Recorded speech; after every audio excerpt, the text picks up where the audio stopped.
What can we do for the farmers? What would you say? Get the farm bill voted. Like Jeff was saying, that we're working on the farm bill from 2018, which is 5 years ago, 6 years ago, 7 years ago. You should have a new farm bill to see what kind of programs are all worked out for the farmer, and some kind of price control.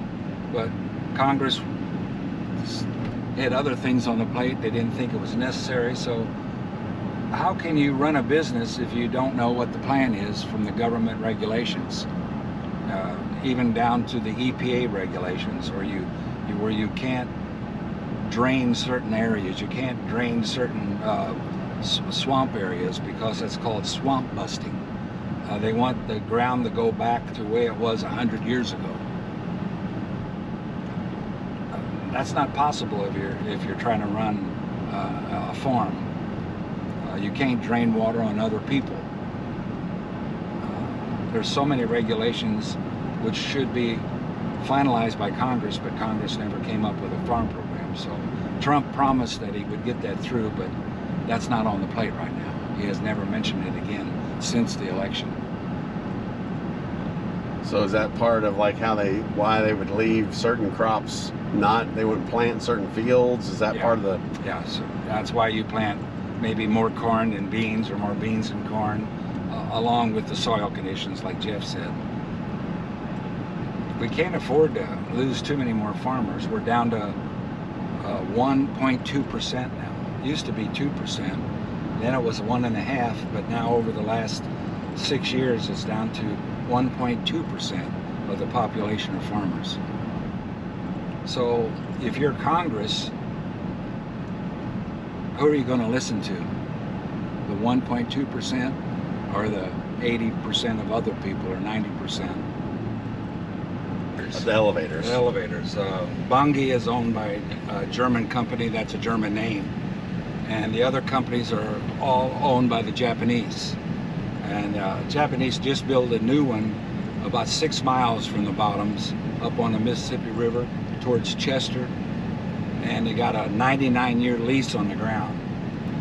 So the elevators are basically going to load to the... barge traffic on the Mississippi. Okay, barge. They load out 4 barges at a time. So why are like overseas companies or countries, or why are they wanting to control that? Because they control the price, or... Yeah, it makes no sense. Why aren't these United States companies buying these? I don't understand. So the silos, like there was 4 silos we just left. Mm-hmm. Is there, would there be corn in those silos? Or? Not anymore. You fill them during harvest. Those are small ones. Those were there when he bought the farm. But the ones down at Jacob, there's 50,000 bushel each. And he's got 3 of them there. So instead of loading your tractor trailer and taking it to the elevator, which is 10 miles away, and having to wait an hour and a half to get unloaded, you take your tractor trailer to those silos and unload them right there and fill the silos, and you're back out in the field in 20 minutes. So that way the combine can keep moving and never have to stop for a load. And then you store it in there for the fall, and then hopefully contract it for a certain price, and then start delivering it in December and January. So then you start taking it to the elevators, or taking it down to Carroll to the bean processing plant. The little bitty town next to them. Oh, okay. It had 3 general stores, 2 grocery stores, a hardware store, all in a town of 500, because you would get there, first of all, you went with your horse and wagon, and then the smaller cars, and then as those stores eventually closed and people got the more modern cars, then Murfreesboro is the county seat, where you had to come for all your government and county business. So that's why Murfreesboro grew back at the turn of the century. Now, when like Henry Jr. was on the road commission and stuff, was that out of Gorham, or that'd be out of here? Or no, that would have been out of Murfreesboro. So what all did he do? He was a banker. He was a road commissioner. He did the levee. What else did the guy do? He farmed. Yeah, he farmed 600 acres. So you just have like 4 other side jobs. Yeah. He was a busy man. He was a business person, probably more than he was a farmer, because he had all those boys, and he had 2 guys working for him that were farm helpers, labor. So he had to have extra help. And Dad was the oldest boy.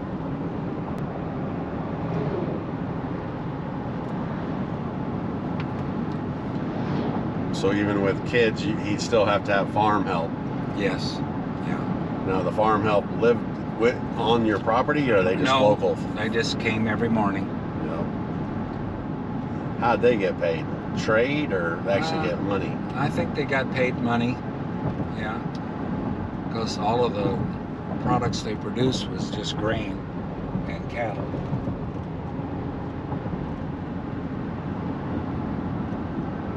Now that train goes through Gorham.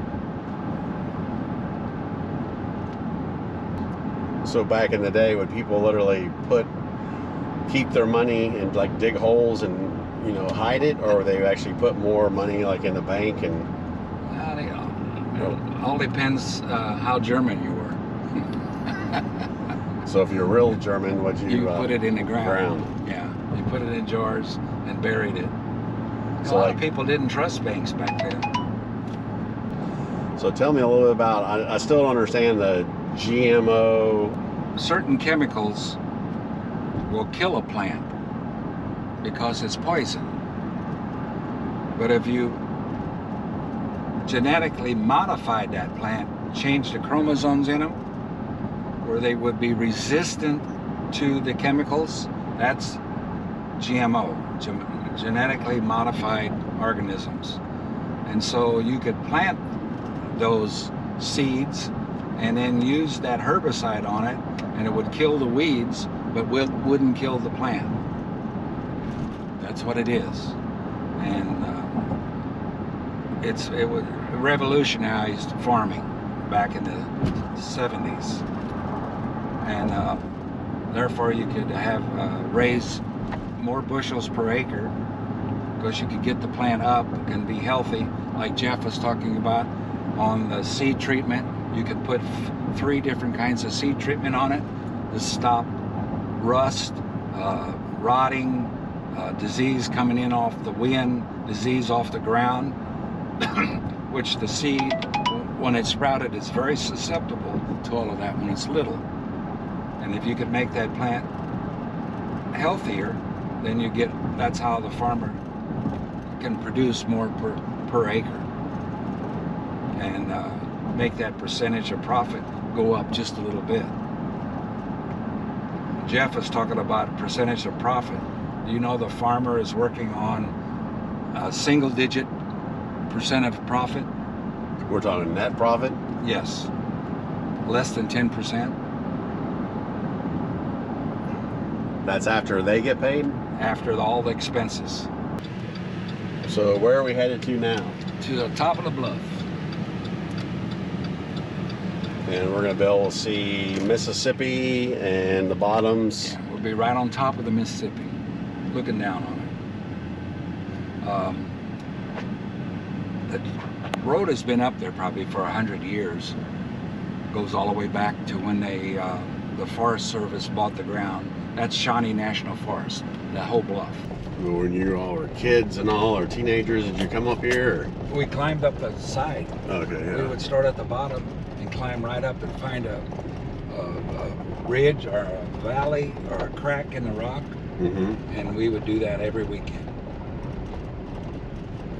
We never came to the top very much. We would walk along the side. Where the blocks just separated over the years, and we would shimmy up those there, have a couple ropes, and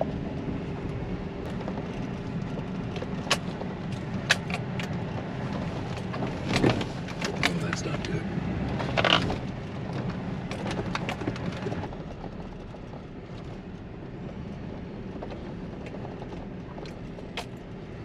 Look at that.